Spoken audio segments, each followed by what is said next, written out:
বিদ্যাসংঘের বার্ষিক পূর্তি অনুষ্ঠান করে থাকে। কেন করি? ছাত্ররা 12 মাস লেখাপড়া করার পরে একটু পরীক্ষা দেয়, তার নাম হলো অ্যানুয়াল এক্সামিনেশন, বার্ষিক পরীক্ষা।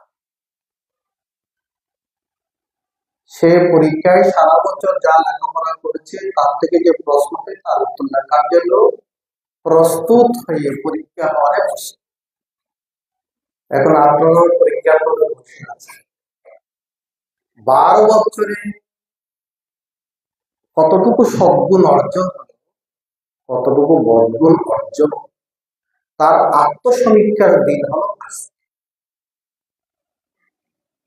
শুধু সময় কাটানোর জন্য কেবল সঙ্গে আসানো। আমরা সঙ্গ কেন করি? সঙ্গ করি সৎ ও সুন্দর হওয়ার, ধার্মিক হওয়ার জন্য। অসৎ, অসুন্দর, অধার্মিক হওয়ার জন্য সৎসঙ্গ নয়। তো মানুষই একমাত্র প্রাণী বা জীব, সে নিজে সুন্দর হতে পারে, অসুন্দর হতে পারে। কুকুর, বিড়াল, গরু, ছাগল তারা পশুত্ব নিয়ে জন্মগ্রহণ করছে, আর তারা তাদের জীবনকে পরিবর্তন করাতে পারে না। আমরা আপনারা মানুষ, আমরা মনুষ্যত্ব নিয়ে জন্মগ্রহণ করি না। মনুষ্যত্ব এই জীবনেই অর্জন করতে হয়। রাবণ আকারে মানুষ, প্রকারে রাক্ষস। হিরণ্যকশিপ আকারে মানুষ, প্রকারে দৈত্য। কংস আকারে মানুষ, প্রকারে পশু। সেরূপ জরাসন্ধ, দুঃশাসন, দুর্যোধন, শিশুপাল, কত কি আছে রামায়ণে, মহাভারতে, পুরাণে। পুরাণে আকারে মানুষ হলো, তারা মানুষ নন।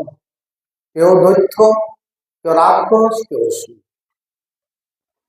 তাই আমরা যেন মানব জীবনে জন্মগ্রহণ করে রাক্ষস, অসুর, দৈত্য না হয়। তাদের জীবনের পরিণাম কি? কষ্ট আর কষ্ট, দুঃখ আর দুঃখ। এই জীবনে বড় জীবনে কষ্ট আর কষ্ট।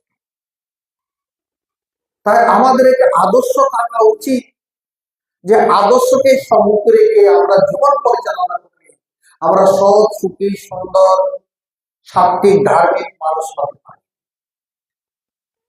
সে প্রথম আদর্শ হচ্ছে গুরু বা গুরুদেব। গুরুদেব কি শিক্ষা দেন আমাদেরকে,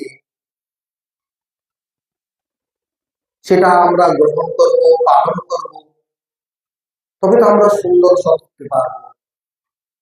গীতা আমাদের আদর্শ, গীতা আমাদের মানব জীবনের কর্তব্যকে জানাইয়া দেয়, গন্তব্যকে জানাইয়া দেয়, আমাদের লক্ষ্যকে জানাইয়া দেয়, সাধনাকে আমাদের জানাইয়া দেয়।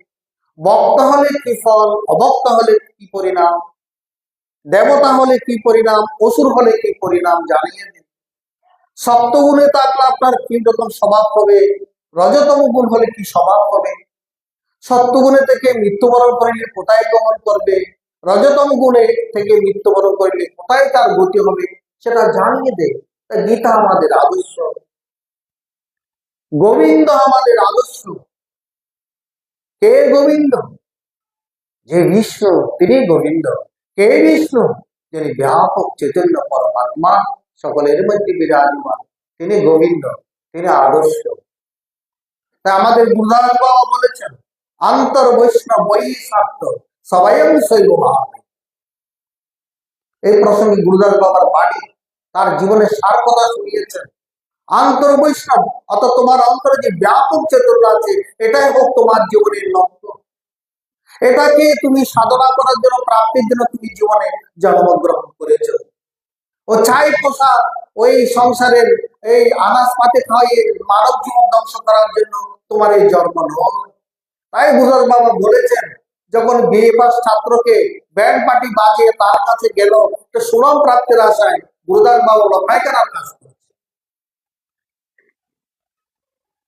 আমরা সবাই পায়খানারই কাজ করছি। লেখাপড়া শিখে আপনি একটা পদবি প্রাপ্ত হলেন, কিছু মা নিয়ে আরাম করলেন, খাওয়া দাওয়া করলেন, আর বাথরুম ভরাচ্ছেন। পায়খানার কাজ নয় কি? মৃত্যুর পর কি কাজ দেবে আপনাকে? কোন গতিতে আপনাকে নিয়ে যাবে যদি আপনি সৎ, সুন্দর, শিক্ষিত, আদর্শ মানুষ যদি আপনি না, আপনি সদাচারে যদি না, আন্তর বৈষ্ণব মানে আমার যে অন্তরে যে ব্যাপক চৈতন্য আছে, যে কথা গীতায় প্রতি অধ্যায়ে অধ্যায়ে বলেছেন, অহমাত্মা গুরাকে ঋণী সর্বস্ব নিষ্ঠিতম ঋদ্বেষা অর্জুনতি স্থিতি, কত ভাবে বলেছেন। আমাদের হোশ হচ্ছে না, আমরা দেহ মন নিয়ে পড়ে আছি, রজতম গুণের মধ্যে পড়ে আছি।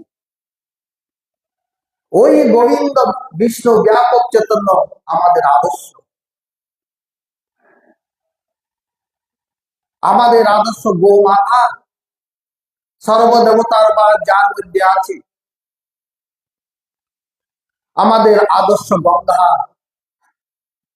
আমরা যারা গৃহস্থ, গৃহস্থ লিখতে গ শব্দটি প্রয়োগ হয়, ওই একটি গয়ের সঙ্গে যদি 5টি গ সংযুক্ত না হয় সে বিফল গৃহস্থ হয়, সে সফল গৃহস্থ হয় না।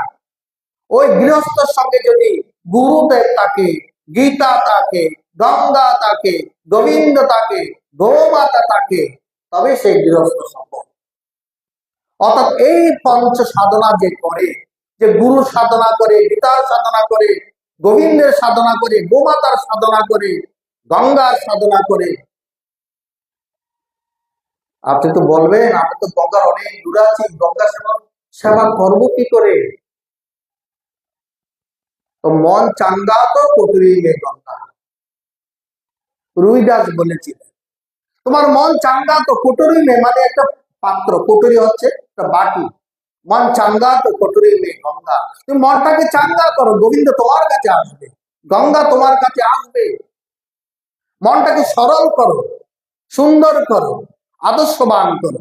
এই সরল সুন্দর আদর্শবান করার জন্য গুরু গীতা সঙ্গ। কিন্তু আমরা সেই গুরু গীতা সঙ্গ আমরা রীতিমতো আসি না। আমরা বিয়ে বাড়িতে যেতে পারি, অন্নপ্রাশনে যেতে পারি, বার্ষিক অন্যান্য ফেস্টিভ্যালে যেতে পারি, সন্ধ্যের দিনকে কাট করতে পারি, ওসব কাট করতে পারি না। আমাদের লালসা গুরু গীতার সঙ্গে নিষ্ঠা আমাদের নেই। ওইসব প্রোগ্রাম না থাকলে তবে আমরা গুরু গীতার সঙ্গে আসি, কিছু আহরণ করতে চাই না। কেন আমরা গুরু গীতার সঙ্গে অগ্রভাগে রাখতে পারি না? এটা মাত্র তো নিষ্ঠা। রোববার এদিন যত প্রোগ্রাম থাক আমি কাট করবো, প্ল্যান করবো, আমি অন্যভাবে করবো। কেন আমি সঙ্গটা ত্যাগ করবো? সঙ্গের মহিমা আমাদের জানা নেই, তা আমরা সঙ্গকে অ্যাভয়েড করে বাকি কাজগুলোকে আমরা প্রাধান্য দিয়ে থাকি। আচ্ছা, যেগুলোকে প্রাধান্য দিচ্ছেন সেগুলো আপনাকে মুক্তি দেবে, না জ্ঞান দেবে, না সচেতনা জাগ্রত করবে, না আপনাকে বৈকুণ্ঠে স্থান দেবে? বিচার করেছে। আত্মসমীক্ষার দিন আজ। আজকে বিরাট একটা বিয়ে বাড়ি থাকলে এখানে আপনারা নিশ্চয়ই কেউ আসতেন না, সে প্রোগ্রামে আপনারা যেতেন। আমি বহুবার দেখেছি রবিবারে বিভিন্ন প্রোগ্রাম করে বক্তারা সঙ্গে আসে না, তাদের কত কাজ বেড়ে যায়। আরে কি কাজ বেড়ে যায়? এক বৃদ্ধা সেটি ছিলেন, তার পুত্র সাধু হয়ে গেছে, 12 বছর অতীত হয়েছে, পুত্র মুখ দর্শন করে।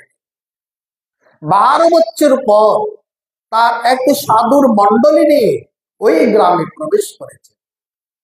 প্রথমে সে তার জন্মস্থানে মাকে পরিচয় দিলেন, মা আমি তোমার সন্তান। বহু বছর পর মাকে পেয়ে, মাও সন্তানকে পেয়ে উভয়ের প্রেমাশ্রুতে আশীর্বাদ ভাব বিনিময় হলো। ছেলের পক্ষ থেকে শ্রদ্ধা বিনিময় হলো, মায়ের পক্ষ থেকে আশীর্বাদ বিনিময় হলো। তো মা বলছেন, পুত্র 12 বছর পর তুমি এসেছো, তুমি 12 বছরে কি লাভ করেছো যদি আমাদের গ্রামবাসীকে একবার শোনাও। মা শুনবে, তাহলে তুমি গ্রামবাসীদের নিয়ে একটা আয়োজনের ব্যবস্থা। মা এরকম একটা সবার আয়োজনের ব্যবস্থা করলেন, বাড়ি থেকে দূরে কোন এক মন্দির প্রাঙ্গণে। সবাই চলে গেলেন। সেদিন ওই সন্ত এবং তার মন্ডলীরা ধর্মের রহস্য, ধর্মের কথা জনগণকে শোনাবেন, ধর্মামৃত পরিবেশন করবেন। মা শুনছেন, ছেলে বহু বছর পর ছেলে সন্ত হয়ে আমাদের গ্রামে এসেছে, ধন্য ধন্য হয়েছে। তার কত কথা, এমন প্রবচন শুরু হয়েছে, একেবারে শান্ত হয়ে পিন্ড সাইলেন্টলি সবাই শুনছে। সেই মুহূর্তে সেটির কাছে, অর্থাৎ সে বৃদ্ধা সেটি মানে ধনী, সে বাড়ি থেকে পরিচারিকা এসে বলছেন, দিদিমা বাড়িতে ডাকাত এসেছে, দিদিমা ডাকাত এসেছে, যা যা তুই যা। কিছুক্ষণ পর আবার আরেক পরিচয়, দিদিমা সিন্ধুকের তালা কাটছে, যা যা যা। আর কিছুক্ষণ পর আর দিদিমা সব কিছু ডাকাতেরা নিয়ে যাচ্ছে, যা যা যা। যে দল আমি আপন করছি সেই দল কেউ চুরি করতে পারবে না, যা যা। সেভাবে গুরুত্ব দিচ্ছে না আপনারা গুরুগীতা সংঘকে? ও বৃদ্ধা সেটি যেভাবে গুরুগীতা সংঘকে প্রাধান্য দিয়ে ঘরে দমগুলো ডাকাতে নিয়ে যাচ্ছে রে, সেদিকে ভ্রুক্ষেপ নেই। আজকে আমি যে ধন অর্জন করছি সে ধন ডাকাতে চুরি করতে পারবে না। গুরুগীতার সঙ্গে যে অমৃত প্রবচন সন্ত মন্ডলীরা পরিবেশন করছেন সেটা তো চুরি করে নিতে পারবে না, সেটা আমি মনে আহরণ করছি। যখন শেষের পরিচারিকা আসলো, বৃদ্ধা সেটিকে খবর দিতে, তখন সঙ্গে সঙ্গে ডাকাত সর্দারও আসলো। তখন ওই ডাকাত সর্দারের কানে ও বৃদ্ধা মার কথাটা কর্ণগোচর হয়েছে, যে দল আমি অপহরণ করছি সেই দল কেউ চুরি করতে পারবে না। ডাকাত সে কথার মালিক বুঝে নাই, মনে করেছি এই বেটির কাছে আরো ধন আছে, একে জোর করে আছে, কি ধন আছে তোমার কাছে?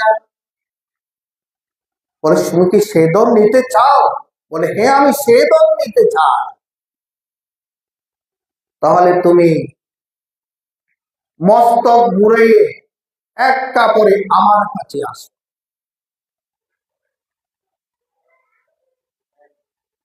তখন সেই যখন মস্তক মুড়ে সে বৃদ্ধা সেটির কাছে আসলো, তাকে সন্তের কাছে পাঠিয়ে দিল, তোমাদের দলে ছেলেটাকে নিয়ে নাও।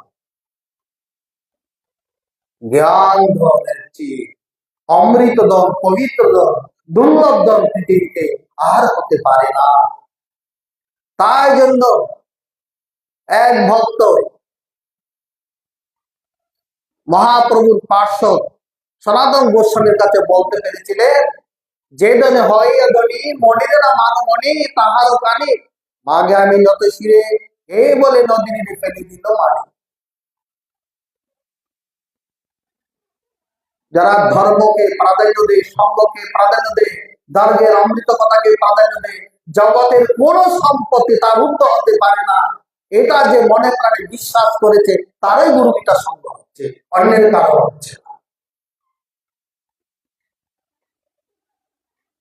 শান্ত হয়ে আমরা এই পৃথিবীতে এসেছি,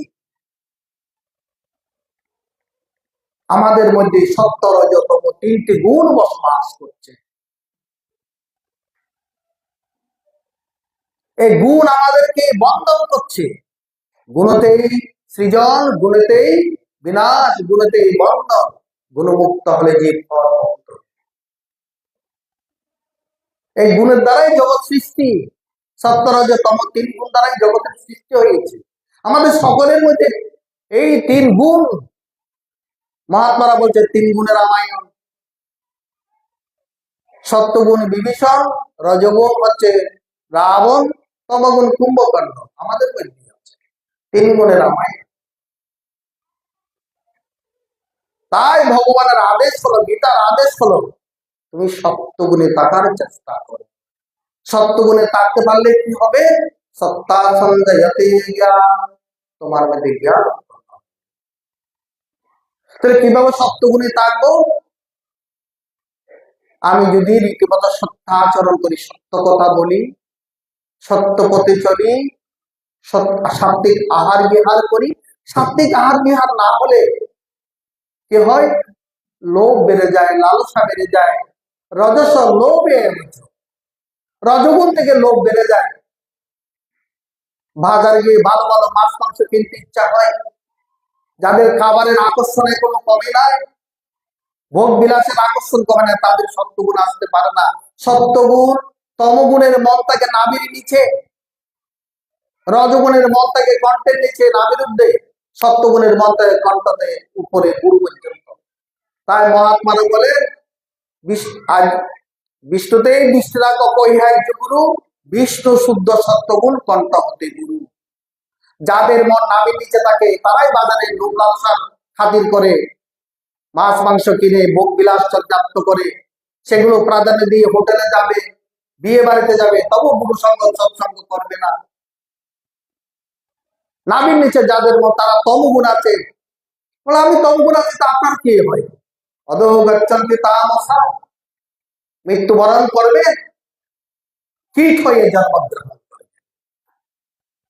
অধো গচ্ছন্তি তামসা, সত্যগুণে থেকে আপনি মৃত্যুবরণ করবেন, উদ্যোগতে হবে, তার উদ্যোগতে হবে। সদ্য উদ্যোগ গচ্ছতি মধ্যে তিষ্ঠন্তি রাজসা, এই মনুষ্য লোকে আসবে যারা রজগুণে থাকে, তারপর মানুষজনই পাবে, এমন কোনো কথা নেই।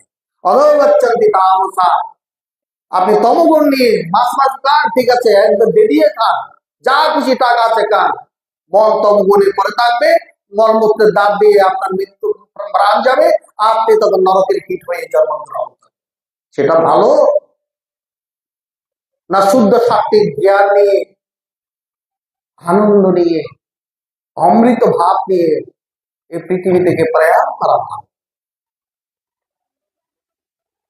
আমাদের মন মুহূর্তে মুহূর্তে পরিবর্তন হয়। মনকে স্থির করার জন্য আমরা সৎসঙ্গ করি, সাধু সঙ্গ করি। মন আমাদের নিম্নমুখী, জলের ধারা যেমন নিম্নমুখী, মনের ধারাও নিম্নমুখী। এই মনের দ্বারা, জলের দ্বারা ঊর্ধ্বমুখী করতে হলে আমাদের মনকে ঊর্ধ্ব তুলতে হবে, অর্থাৎ কণ্ঠের উপরে চলে যেতে হবে। সর্বক্ষণ দ্বিদলে বসে ঈশ্বরের নাম জপ করতে হবে, তার নিচে নামা যাবে না। তাই মহাত্মারা বলেন তুমি সত্যগুণে থাকবে কি করে?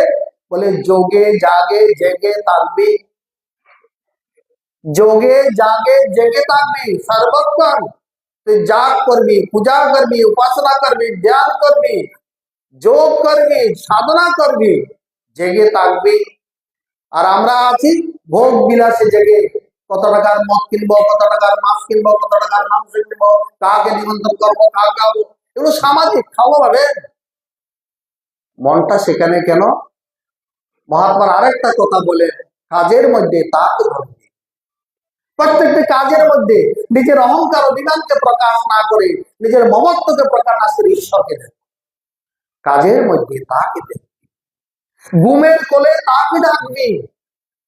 ঘুম মানে অজ্ঞানতা। যতদিন তুমি অজ্ঞান আছো ততদিন তার জ্ঞানে, তার যোগে, তার তপস্যায়, তার সাধনায় লেগে থাকো। ঠিক আছে, তুমি যদি মুক্ত হয়ে যাও, তুমি যদি জ্ঞানী হয়ে যাও, দরকার নেই তোমার টাকার দরকার। ঘুমের কোলে তাকে ডাকো, অর্থাৎ ঘুম মানে অজ্ঞানতা। এখন আমরা বিচার করব, আজকে 12 বছর পর আমার মধ্যে অজ্ঞানতা আছে কিনা। জ্ঞান হয়েছে? হয়েছে? কারো জ্ঞান জ্ঞান কার হয়েছে? যতক্ষণ জ্ঞান না হয় তখন অজ্ঞান। অজ্ঞান মানে ঘুমের মধ্যে আছি। বিধায় ভগবান বলেছেন দ্বিতীয় অধ্যায়, যস্যাং জাগ্রত ভূতানি সারিসা অবস্থিতে। তাই বলছে সপ্তগুণে থাকতে হলে জাগে যোগে জেগে থাকবি, ঘুমের কোলে তাকে ডাকবি, কাজের মধ্যে তাকে দেখবি, ধরবি, আর হরদমে তার সেবা করবি। এটাই হলো গুরুদাস বাবার আন্তর বৈষ্ণব বহিঃশাক্ত সবাই সৈব ভাবে। হরদমে তার সেবা করবি মানে কি? সকলে সেবা করো শিব জ্ঞানে, সবাই সৈব ভাবে। সকলের মধ্যে শিব আছে, তাকে সম্মান করো। আমরা কিন্তু অসম্মান করতে খুব ভালোবাসি, নিজের ঘরের পিতা মাতাকে বা প্রতিবেশীকে বা আরেকজনকে। কেউ আমার সঙ্গে পাল্লা দিচ্ছে কিনা তার সঙ্গে আমরা খুব প্রতিযোগিতা করতে ভালোবাসি। সৎসঙ্গীরা প্রতিযোগিতা করে না, সহযোগিতা করে। প্রতিযোগিতা মন থেকে ফেলে দিই, প্রতিদ্বন্দ্বিতা মত ফেলে দিন, বলেন সহযোগিতা করো, পরস্পরকে সহযোগিতা করো। প্রতিযোগিতার দ্বারা কেউ সেই শীর্ষে পৌঁছতে পারে না। আমরা কাকে লেখ মারবো, কাকে অপমান করবো, কার প্রতিশোধ নেব, কে কি করেছে তাকে পিছনে লাগবো, এই ভাব নিয়ে গুরুগীতা সংকল হবে? কোথায় তোমাদের ধৈর্য, কোথায় তোমাদের কমা ধৈর্য সৎসঙ্গীকে বলবান করে, শক্তিশালী করে, মত করে? কোথায় মহৎ? যদি আর পিছনে লেগে থাকে আরেকজনের পিছনে, সংসার তো ঘাত প্রতিঘাত থাকবে, তাই বলে তার পিছনে নেবো, তাকে আঘাত করবো, হরণ করবো, তার পিছনে লেখ মারবো? বিস্তৃত ব্যাপার। মানুষ হয়ে আমরা করি কুকুরের মতো আচরণ। কুকুর যতই বড় লোকের বাড়িতে তা আরেকটা কুকুর আছে, সে ঘেউ করবে, করে কিনা? কুকুর তো দূর, তার পাশ দিয়ে গেলে ঘেউ করে। অত সে আলিশান বাড়িতে থাকছে, তার জন্য খাট আছে, ডেইলি 5 কিলো করে মাংস আছে, ভালো আছে, তবু সে আরেকটা কুকুর দেখলে ঘেউ করে। তা আমরা যদি তাই করি, কুকুরের চেয়ে আমি কি তার চেয়ে আর কি উৎকৃষ্ট হবে? এই কি গুরুগীতার সঙ্গে ফল? যদি এই ভাবগুলো এখন তাকে সবাই ভাবিয়ে গুরুদাস বাবা সকলের মধ্যে তুমি শিবকে দেখো, শিবজ্ঞানে সকলকে সেবা করো, সেবা করতে না পারো অন্তত তার সঙ্গে লাগো, পিছনে লাগো না, তার ক্ষতি করো না, আঘাত করো না, ভুলে যাও।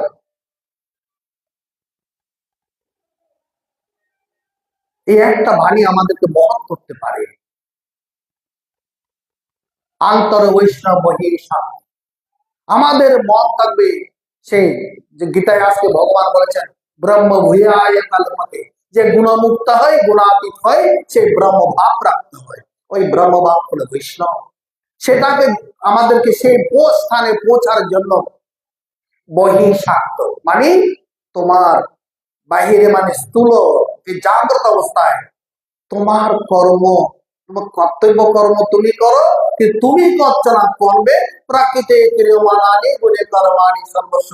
ভগবানের শক্তি ওই অন্তরে যে বৈষ্ণব ব্রহ্ম বসে আছেন, তার শক্তি দ্বারা তুমি কর্ম সম্পাদন করছো।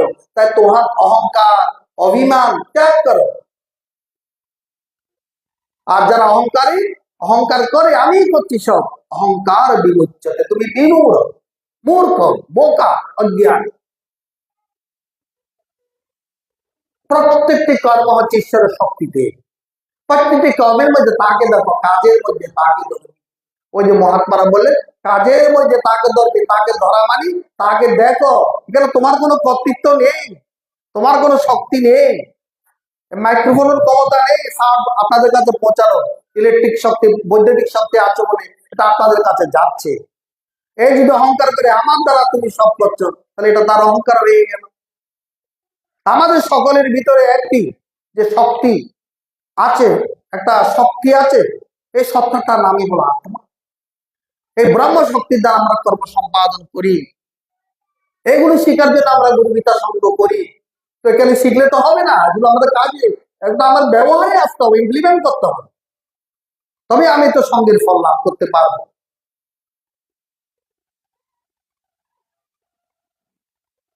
তাই আনন্দময়ী মাতা কথা বলতে, আইবা যাইবা খাইবা না, দেখবা শুনবা কইবা না। ওনার বাসায়, কুমিল্লার বাসায় কথা বলতে, আইবা যাইবা খাইবা না, অর্থাৎ সবকিছু গ্রহণ করবে না। খাইবা মানে শুধু মুখে খাওয়া না, যাবে সবার সঙ্গে মিশবে, তাল মিলিয়ে থাকবে, তো সবকিছু তুমি গ্রহণ করবে না। অসৎসঙ্গের কথাগুলো গ্রহণ করবে না, সৎসঙ্গের কথাগুলো তুমি গ্রহণ করবে। দেখবা শুনবা কইবা না, যে যাই বলুক না কেন সেখানে তোমার মতামত প্রকাশ করার কোনো প্রয়োজনে তুমি নীরব থাকো, তুমি তোমার ভাবে থাকো, তোমার স্থানে তুমি স্থির থাকো, তুমি কে। আমরা গুরুগীতা সঙ্গ করি যেমন শত সুন্দর হওয়ার জন্য, গুরুগীতা করি মনস্থিরতার জন্য, গুরুগীতা সঙ্গ করি আমি কে এটাকে আবিষ্কার করার জন্য। এই শরীর কেবল রক্ত মাংসের শরীর নয়, এই শরীর ইন্দ্রিয় মনের অন্তরালে এক পরম সত্তা আছে, তার নাম আত্মা। তাকে আবিষ্কার করার জন্য, তার সাধনা করার জন্য, নাহলে তো গুণমুক্ত হতে পারবো না। গুণতে বন্ধন, গুণতে মরণ। গুণমুক্ত হলে জীব হয়ে মুক্ত হয়। গুণ থেকে মুক্তি পেতে হলে আমাকে সত্যগুণ অর্জন করতে হবে, সাত্বিক আহার করতে হবে, সাত্বিক কর্ম করতে হবে, সাত্বিক কর্তা হতে হবে, সাত্বিক ত্যাগ আমার প্রয়োজন করতে হবে, অহংকার অভিমান আসক্তি ত্যাগ করতে হবে,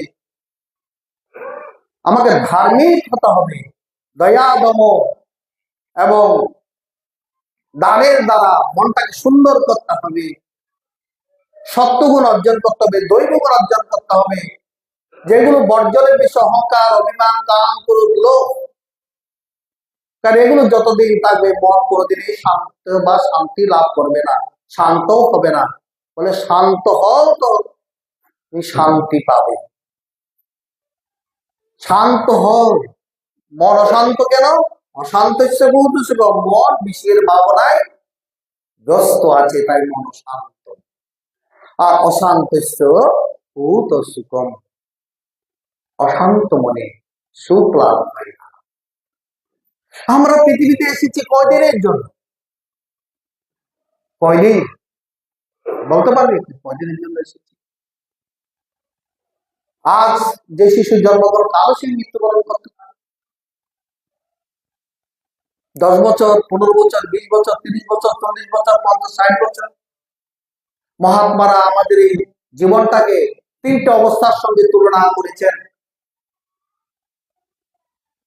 বাল্য অবস্থা, যৌবন অবস্থা, বৃদ্ধা অবস্থা। এই 3টে অবস্থা 3 দিনের সংসার।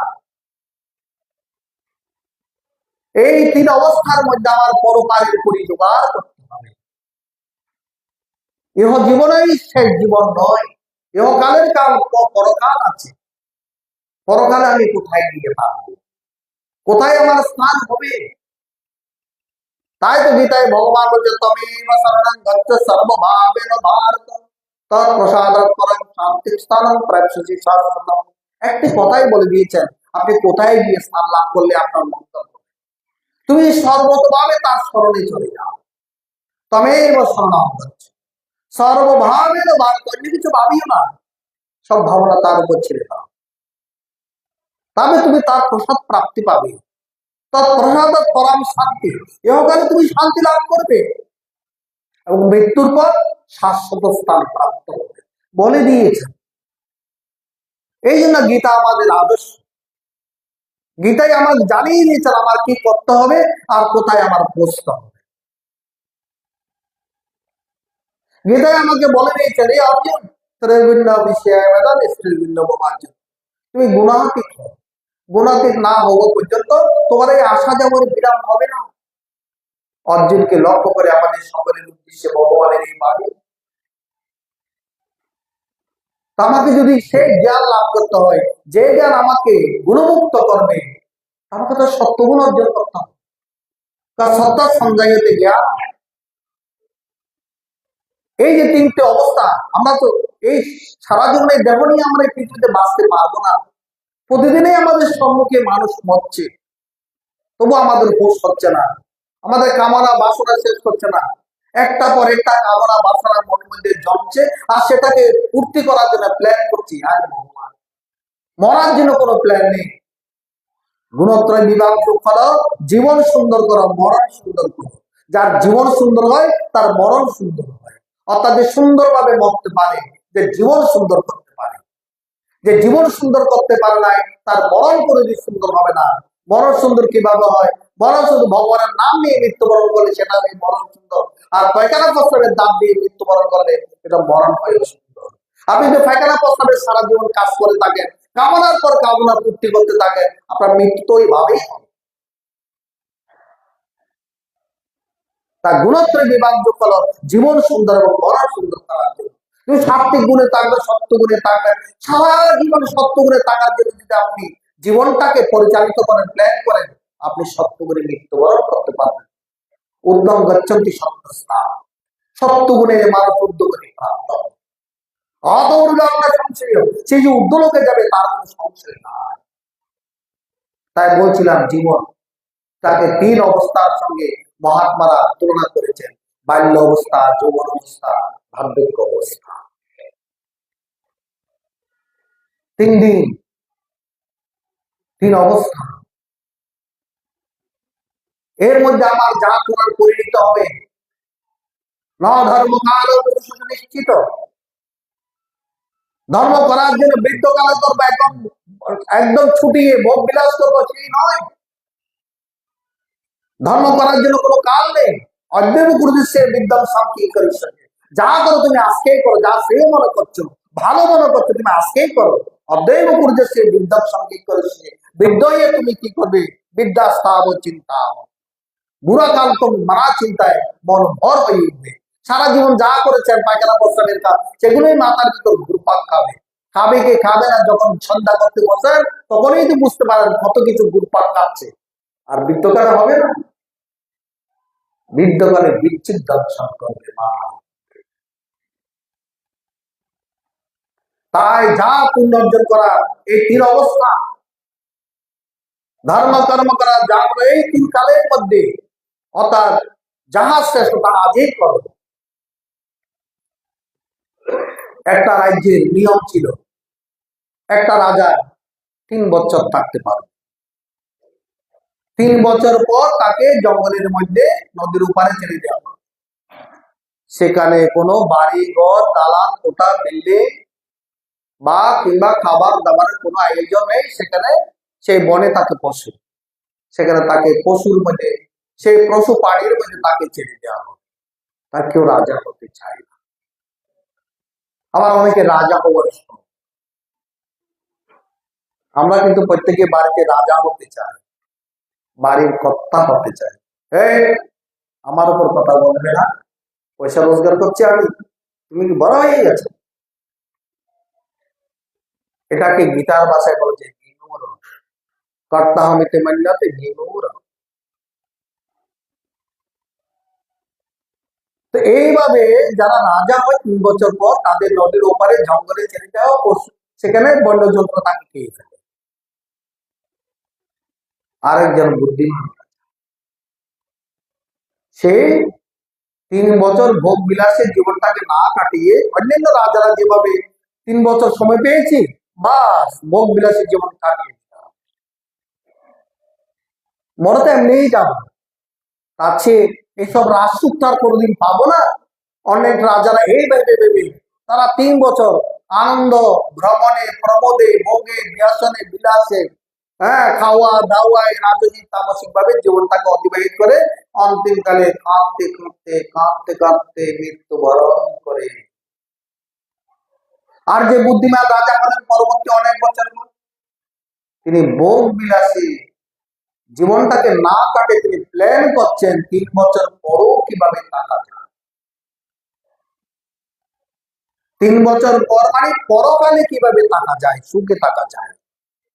আমরা গুরু গীতা শব্দ আছি এবং পরকালে সুখে টাকার জন্য, পরকালে কিভাবে সুখে টাকা যায় রাজা প্ল্যান করছে। না, আমি প্রথমে ওপারের জঙ্গল সব পরিষ্কার করি। রাজা, তার তো ক্ষমতা আছে, শক্তি আছে, অর্থ আছে, লোক লাগিয়ে দিল, হাজার হাজার জঙ্গল পরিষ্কার, আগুন লাগিয়ে দাও, বন্যজন্তু পালিয়ে। বলে এবার এখানে দালান কোটা তৈরি করো, শত শত দালান কোটা তৈরি করে দিল। বলে এখানে ঘাট মানে হাট বসাও, ঘাট বসাও, শহর বসাও। এখানে শহরে নানাগুলা গাড়ি ঘোড়া প্রচলন করে দিল, সকল প্রকার সুখের বন্দোবস্ত হয়ে গেল। 3 বছর পর রাজা এবার হাসতে হাসতে বলছেন, এবার আপনারা আমাকে ছেড়ে দিতে পারেন। অন্যান্য রাজারা বা গ্রামবাসীরা দেখতে হতবাক, এই কি করলেন আপনি? আপনাকে তো আমরা ছেড়ে দেবো না। বলে না, ছেড়ে দিলে তো হবে না, এটাই সংবিধান। ওই রাজার মতো যদি আমরা পরকালে নিয়ে কোথায় তার চিন্তা যদি আমরা করি, অর্থাৎ মরণটাকে সুন্দর করার জন্য, মৃত্যুর পর কোথায় গিয়ে অবস্থান করবো সুন্দর করার জন্য যদি আমরা ব্যবস্থা করে প্ল্যানিং করি, সেই প্ল্যান প্রতিদিন কার্যকর হবে।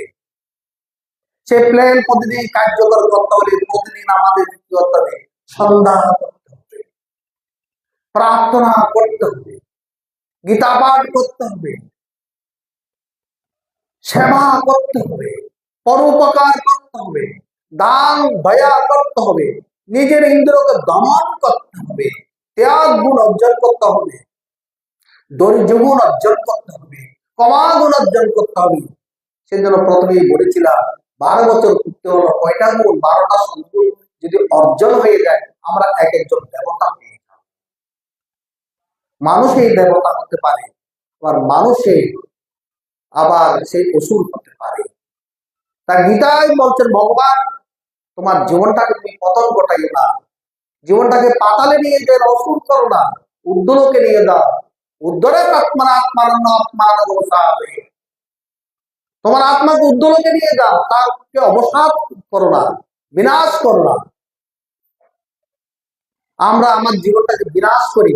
অসৎ গ্রহণ বিনিহন্তি, বিবেক চূড়ামণিতে আর্য শঙ্কর বলেছেন, অসৎ বস্তু গ্রহণের দ্বারা আমরা আমাদের জীবনটাকে বিনাশ করবি।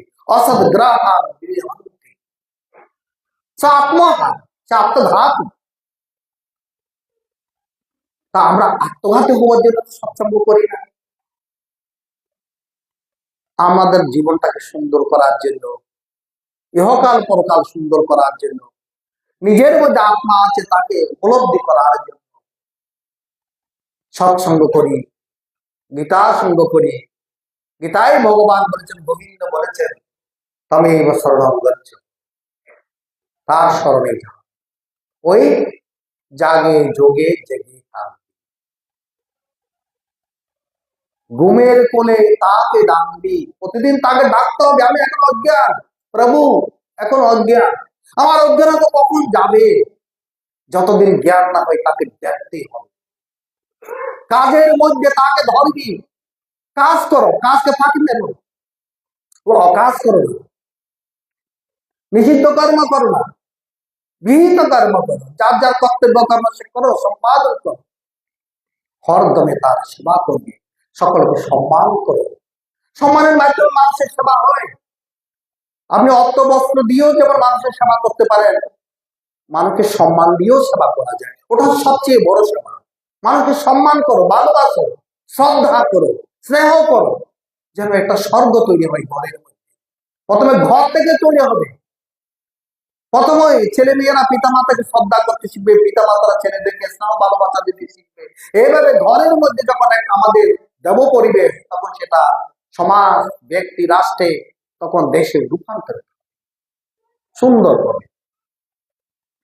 অহংকার অভিমান মানুষকে পশুত্বে নিয়ে যায়, বিনাশ করে।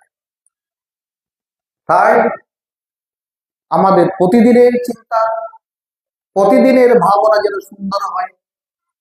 আমরা যেন প্রত্যেক গুরু গীতার সঙ্গে যেখানে যেখানে সৎসঙ্গ হয়, এই সৎসঙ্গ করতে পারি। এটাই আমাদের জীবনের দল, যেটা আমার মনকে উদ্যোগতিতে নিয়ে যাবে, আমার জীবনটাকে উদ্যোগতিতে নিয়ে যাবে। আমি কে এটা আমাকে পরিচয় করাবে, যেটা জগতের কোনো দল দৌলত অর্থবিত্ত দ্বারা লাভ হবে না। তাদেরকে অত বেশি প্রাধান্য না দিয়ে জীবনটাকে, জীবনের মূল্যটাকে অনুভব করার জন্য, যারা জীবনের মূল্য বুঝে তারা জীবনকে ধ্বংস করে না। আর যারা জীবনের মূল্য বোঝে না, তারা বাবাজির একটি কথা স্মরণ রাখা দরকার, 1000 টাকার বাগান পেল 10 টাকার ছাগলে। অর্থাৎ এই সুন্দর এই বাগান 1000 টাকা মানে অমূল্য, আর 10 টাকার ছাগল মানে হচ্ছে 10টা ইন্দ্রিয়।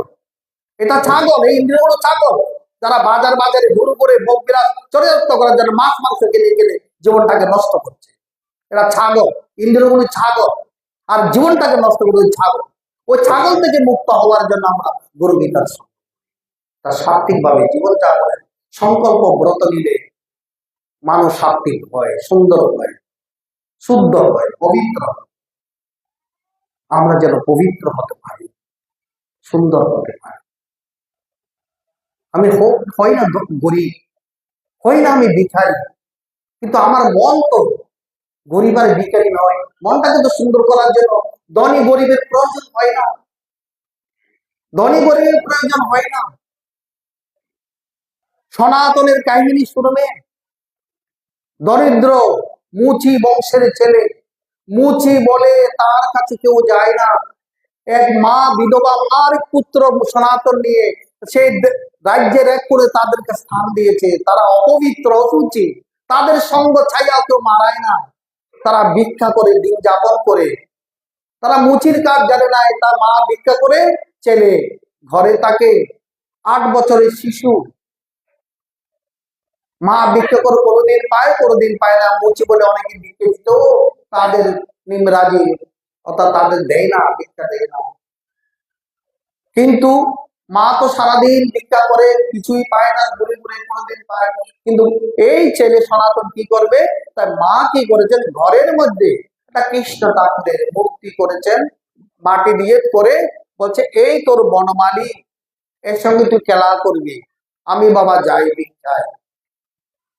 আর বনমালী সারাদিন, মা বলেছেন বনমালী কৃষ্ণ ঠাকুর তার সঙ্গে মনে মনে খেলা করে, তার সঙ্গে কথা কয়। তো এই বলতে বলতে সনাতনের বনমালীর প্রতি একটি অকৈতব প্রেম, অনুরাগ, ভালোবাসা, প্রীতি সম্পর্ক স্থাপন হয়ে গেল।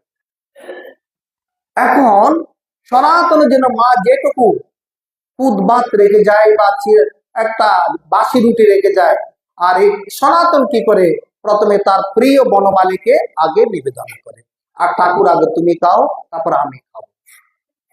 অনেকদিন খাই না, বালক তো এটা বুঝে না, বালক সরব, সে মনে করে আমি যেমন ক্ষুধার্ত, আমার বনমালীও ক্ষুধার্ত, আমি যেমন খেতে চাই বনমালীও খেতে চাই, তা আমি তোমাকে খেতে দিচ্ছি, তুমি খাবে না কেন? এই তার আবদার, তার দাবি, তুমি না খেলে আমি খাবো না। মা এসে আমায় বকবে, তুমি আমাকে বকা খাওয়াবে। এই হচ্ছে তার প্রাণের বাসা। বনমালীর সঙ্গে, মাটির পুতুল বনমালীর সঙ্গে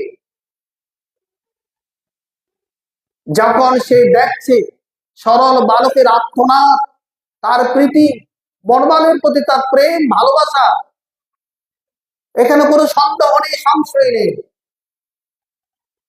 সে মাটির পুতুল হয়ে গেল জাগ্রত। এবার মা যা রেখে যায়, সনাতন আর বনমালী ভাগ করে খায়। একদিন মা কিছু রেখে যেতে পারেন।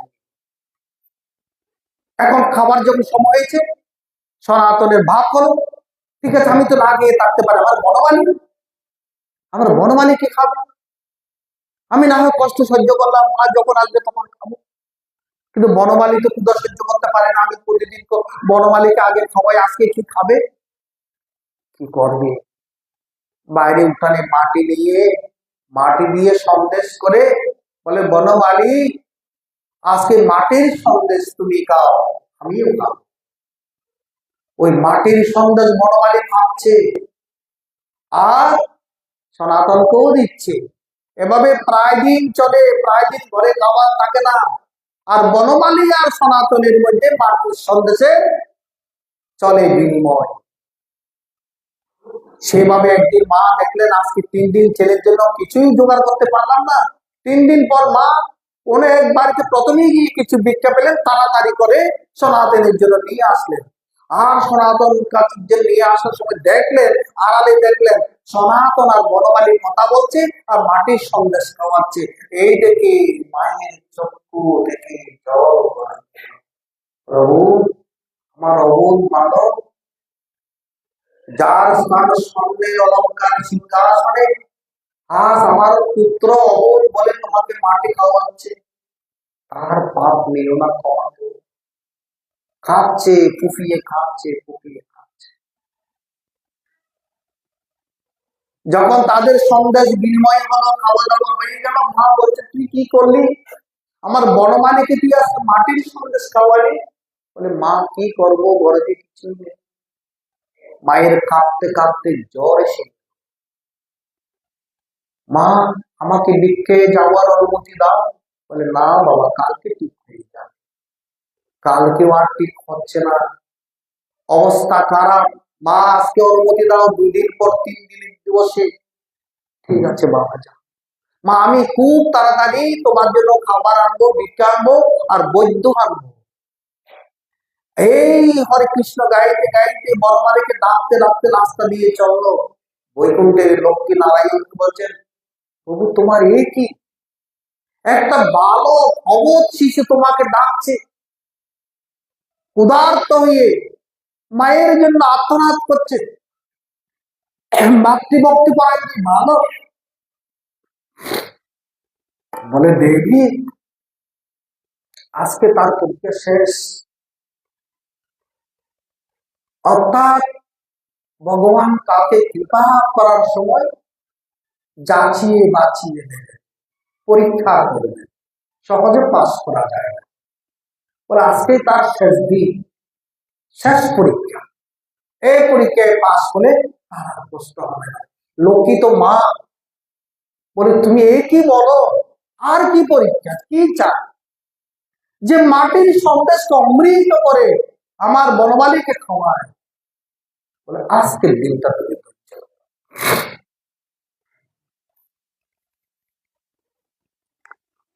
বেশি হয়ে যাচ্ছে, এটা বলে শেষ করি।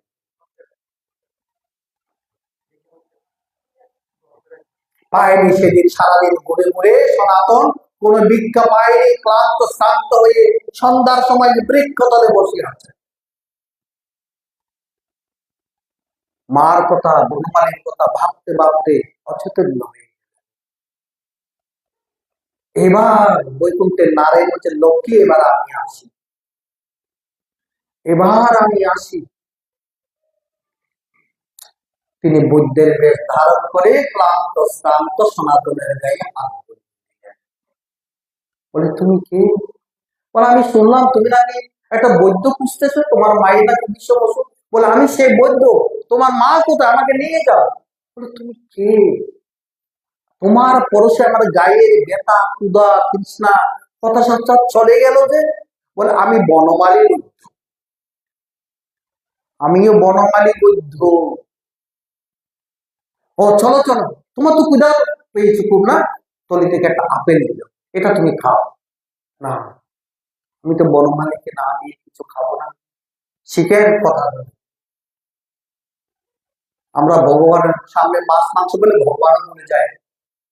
5টা চিংড়ির জায়গায় 10টা চিংড়ি, একটা লেকের জায়গায় 5টা মুরগির পা খেতে চায়।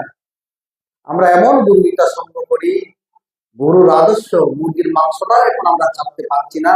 অনেকের মধ্যে এখানে বসে আছেন মুরগির মাংস খায়, আমার জানা আছে। অনেক ভদ্রলোকের পোশাক নিয়ে বসে আছেন, এখনো মুরগির মাংস খাচ্ছে, অবৈক্য বক্ষণ করছে। বাইরে ভালো মানুষ সেজে, ভদ্রলোক সেজে আমাদের কাছে আসছে, সঙ্গ করি না, অধিকার মানি না, মাছ মাংসের লালসা থাকতে পারি না, আশ্রমের আদর্শকে ত্যাগ করে দিই, বিক্রি করে দিই। কেমন শিষ্য হলো আমরা? শিষ্য তো সে হয় যে বলিষ্ঠ, উৎকৃষ্ট, জাগ্রত। কিন্তু আজ আমার সনাতন এত ক্ষুধার্ত অবস্থা থেকেও বৈদ্যের কাছ থেকে আপেল পেয়েও না, আমার বনমালীকে ছাড়া আমি খাই না, আগে বনমালী খাবে, মা খাবে, তবে তো আমি খাবো। ও চলো চলো চলো চলো, তাড়াতাড়ি তাকে নিয়ে বাড়িতে নিয়ে আস। মাও অচেতন অবস্থায় পড়ে রইল গায়ের জলে। মাকে হাতটা বুলিয়ে দিল, 1 গ্লাস জল খাওয়ালো বৈদ্য। মা সুস্থ হয়ে গেল এবং মা ওই তলে থেকে মাকেও খাবার দিল, কয়েকটা আপেল টাপেল দিল। তোর মা ভালো হয়েছে, আমি যাই। বৈদ্য যখন বেরিয়ে গেল, মায়ের দৃষ্টি পড়লো বৈদ্যের ঝোলাটা। আরে সনাতন, ও বৈদ্য তো ঝোলা রেখে গেছে, যা বাইরে যা, কোথায় খুঁজে নিয়ে আয়, ঝোলাটা রেখে গেছে। কত অমূল্য ওষুধ থাকতে পারে, কতজনের ওষুধ এখানে আছে। সনাতন ঘরে বাইরে কাজ করে, মায়ের মন তো ঝোলাটার দিকে নিয়ে আয় তোর বাবা। আর ঝোলাটা তুলে দেখি মনে ভগবান। যাওয়ার সময় বৈদ্য বলে গেছেন, বনমালী বৈদ্য, সনাতন আজ থেকে আর কষ্ট, আজ থেকে আর কষ্ট হবে না। তার জন্য ভগবানের আশীর্বাদ, নিষ্ঠাবান, ধৈর্য রেখেছে বলে। এত ক্ষুধার্তের মধ্যে ভগবান সে ভুলেনি। আমরা তো ভগবানকে তখনই স্মরণ করি তিন বেলা খাবারটা ঠিক মতো খেলে পাওয়া, খাবারটাও ঠিক থাকবে, রাগটা ঠিক থাকবে, সোনাটা ঠিক থাকবে, তবে ভগবানকে ডাকবো, সৎসঙ্গে যাবো। আর সৎসঙ্গে গিয়ে সেখানে খাবারটা ভালো হয়েছে কিনা গুণাগুণ বিচার করবো। আজকে ভালো হয়েছে, কালকে ভালো হয়নি, রান্না অমুক হয়েছে, তমুক হয়েছে, প্রসাদ দৃষ্টি নেই, ভগবত দৃষ্টি। আশ্রমে এসে আমরা ভগবত দৃষ্টি নিক্ষেপ করি, ভালো হয়েছে, খারাপ হয়েছে। আমিও জিজ্ঞেস করি কেমন হয়েছে, ওরাও বলছে না ভালো হয়েছে, কেউ বলছে খারাপ হয়েছে। তাদের মনটা পরীক্ষা হয়ে যায় আমার এই জিজ্ঞাসার মধ্যে। এবার থেকে সচেতন হয়ে উত্তর দেবে। অদ্ভুত আমাদের ভালোবাসা ভগবানের প্রতি, গুরুর প্রতি, আশ্রমের প্রতি, প্রসাদের প্রতি। প্রসাদ জ্ঞান আমাদের নেই। ঠাকুর রামকৃষ্ণের ভক্ত ছিল নাক মহাশয়, ঠাকুর রামকৃষ্ণের ভক্ত ছিল মনক সিংহের লোক নাক মহাশয়, গৃহস্থ লোক সাধু নাক মহাশয়। বহুদিন ধরে ইচ্ছা ঠাকুরের একটু প্রসাদ পাবে। রামকৃষ্ণের, ঠাকুর রামকৃষ্ণের ভক্ত। এই কথা কেমনে কেমনে ঠাকুর জানতে পারলেন। আর নাগ মহাশয় প্রতিদিন প্রতীক্ষা করেন কখন ঠাকুরের একটু প্রসাদ পাওয়া যায়। একদিন ঠাকুরের কাছে কে যেন ওই এরকম পাতার কোকলার বাটিতে করে একটু লুচি আর কেন যেন একটু আলু মাখা এনে দিল। যে কে যেন খবর পেল যে নাগ মহাশয় প্রতীক্ষা করছে একটু প্রসাদের জন্য, ঠাকুরের খাবার প্রায় শেষ, বলতে গেলে একটু পানি ছাড়া নেই, বলে একটু ওকে দিয়ে। আর নাগ মহাশয় সে প্রসাদ পেয়ে কি মনে করে গেলেন জানেন, ভাবতে পারবেন না, পাতার চোখলাটা সহ খেয়ে ফেললেন ঠাকুরের প্রসাদ। এই হলো ভাব। ওই কোনায় লুচি আর আলুর দম করেছে, ওইটুকু শুধু খায়নি, ওই পাতা সহ খেয়ে ফেলেছে। বহুদিনের পর একটু প্রসাদ পেলাম, ওই রকম যার ভাব তার এই প্রসাদে সর্বদুঃখার হানিয়ে রস্য বোঝায়। আর আপনারা কি জ্ঞান করছেন, আসলে সে প্রসাদে সমালোচনা করেন, মানব বিচার করেন। প্রসাদ এইভাবে প্রসাদ খাওয়া হয় না। ভোগ দৃষ্টি থাকে এখানে, যেখানে প্রসাদ দৃষ্টি থাকে সেখানে ভোগ দৃষ্টি থাকে না। যা সকলে সুন্দর হন, ভালো থাকুন, সুস্থ থাকুন। আজ থেকে শুরু করুন নতুন ব্রত, সাত্বিক জীবন যাপনের সংকল্প করুন, সত্য গুণে থাকার সংকল্প করুন, সুন্দর থাকার স্মরণ করুন। নিজে ভাবুন আমি একজন আশ্রমের চিহ্নিত সেবক। প্রত্যেক শিষ্যকে এটা ভাবতে হবে। সেবকের কাজ কি? সেবকের কাজ তো আশ্রমের আদর্শ রক্ষা করা। নিজের ঘরে বাইরে আশ্রমে আদর্শ রক্ষা করবো। যে আশ্রম নিজেকে আশ্রমের সেবক বলতে না পারে না, সে তো উত্তম শিষ্য হতে পারে না। প্রত্যেক শিষ্যের ভাবা উচিত আমি আশ্রমের একজন নিষ্কাম সেবক, আশ্রমের একজন নির্বিকার সেবক, আশ্রমের একজন নিষ্ঠাবান সেবক। সেবক সেই হয় যে আশ্রমের দোষ গুণ বিচার করে না, আশ্রমকে রক্ষা করে, আশ্রমের একজন পরিবারের মতো নিজেকে চতুর্দিকে আগলে রাখে, আশ্রমের আদর্শ যেমন রক্ষা করে, আশ্রমের নিষ্ঠা যেমন রক্ষা করে, সব নিজেকে সেভাবে ধরে তোলে। এইরকম বাপ যার থাকে, ঈশ্বরের কৃপা, গুরুর কৃপা, দেবতার কৃপা, চারি কৃপা, পঞ্চক্রিয়া সব কৃপা সে প্রাপ্ত হয়, সে কৃপা লাভ করে সে ধন্য হয়ে যায়। সকলের জীবন ধন্য হোক এই প্রার্থনা করে এখানে সমাপ্ত করছি। ওম পূর্ণমদঃ পূর্ণমিদঃ পূর্ণাৎ পূর্ণমুদচ্যতে পূর্ণস্য পূর্ণমাদায় পূর্ণমেবাবশিষ্যতে। ওম শান্তি শান্তি শান্তি। জয় গুরু। যন্ত্রটা দিলে তো কোথায়?